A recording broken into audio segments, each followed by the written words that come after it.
Superstar Nora Honor mahirap nga bang katrabaho sa Pieta? Alfred Vargas nagsalita na.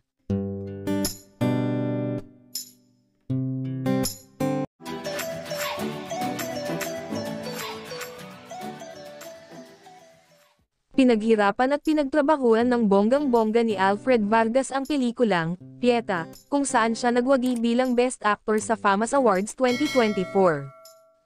Na-hurt at na-disappoint ang aktor na si Alfred Vargas nang hindi makapasok sa 2023 Metro Manila Film Festival ang Pieta. Ito ay pinagbidahan at ipinoredius ni Conzi Alfred kung saan nakasama niya ang tatlong itinuturing na movie at TV icon sa Philippine cinema sina Nora Honor, Gina Alahar at ang yumaong si Jacqueline Jose. May lumabas na usap-usapan na di umano'y nagkaroon si Alfred Vargas ng problema bilang producer sa national artist na si Ate Guy habang nagsushooting. Itinanggi ng FAMAS Best Actor Alfred Vargas ang chikang lumalabas na bilang producer ay nagkaroon siya ng problema kay superstar Nora Honor habang ginagawa nila ang pelikulang Pieta.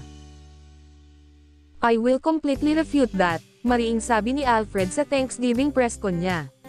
Aniya ay maganda raw ang naging experience niya working with Ate Guy at very professional pa. "Yung experience ko with Ate Guy, super smooth. Ang bait-bait niya. Never siyang na-late, saka never niyang pinaramdam sa amin na superstar siya. Ang ganda ng experience ko," say ni Alfred. At ikin-credit din daw niya ang maayos na working experience nila sa set sa direktor na si Adolf Alex Jr. "I will attribute that to Direk Adolf Alex. Si Direk Adolf kasi yung magaling talaga na direktor na organized lahat," aniya.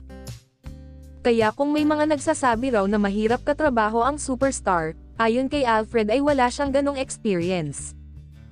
"In my experience ha, kasi ang sarap katrabaho ni Ate Guy and actually naging close na rin kami, and siguro, masasabi ko na isa ako sa mga gusto niyang co-actors," he said. Kaya malaki raw ang posibilidad na ipag-produce pa niya ulit ng pelikula si Ate Guy in the future.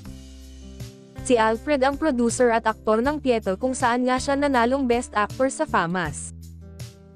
Aside from Ate Guy ay kasama rin nila sa movie sina Gina Alahar and the late Jacqueline Jose. Labis ang pasasalamat ng aktor, producer sa nasabing tatlong award-winning actresses dahil talagang tinulungan daw siya tinalalayan para magampanan niya ng mabuti ang kanyang papel. "Feeling ko, hindi ako mananalo ng award kung hindi dahil sa kanilang tatlo, kasi parang recipient lang ako ng galing nila. So, kumbaga, nakisabay lang ako, nakita ko sila tapos I tried my best. I owe it to the three of them and I want to thank them," he said. Samantala, at dahil hindi pa nga napapanood ng karamihan ang pelikulang Pieta, naitanong kay Alfred kung ano sa mga eksena niya sa pelikula na sa palagay niya ay nagpanalo sa kanya bilang Best Actor. Ayon kay Alfred, "Tinanong ko rin to kay Direk Adolf, tapos parehas kami ng opinyon. May dalawang eksena siguro. Yung isa, yung kaming dalawa ni Ate Guy, Nora Honor. Nagkaroon kami ng first moment as mother and son at nagsasayaw kami.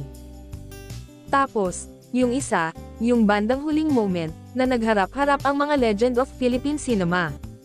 Kahit ako, wow, ang galing ng eksena," ani ni Alfred.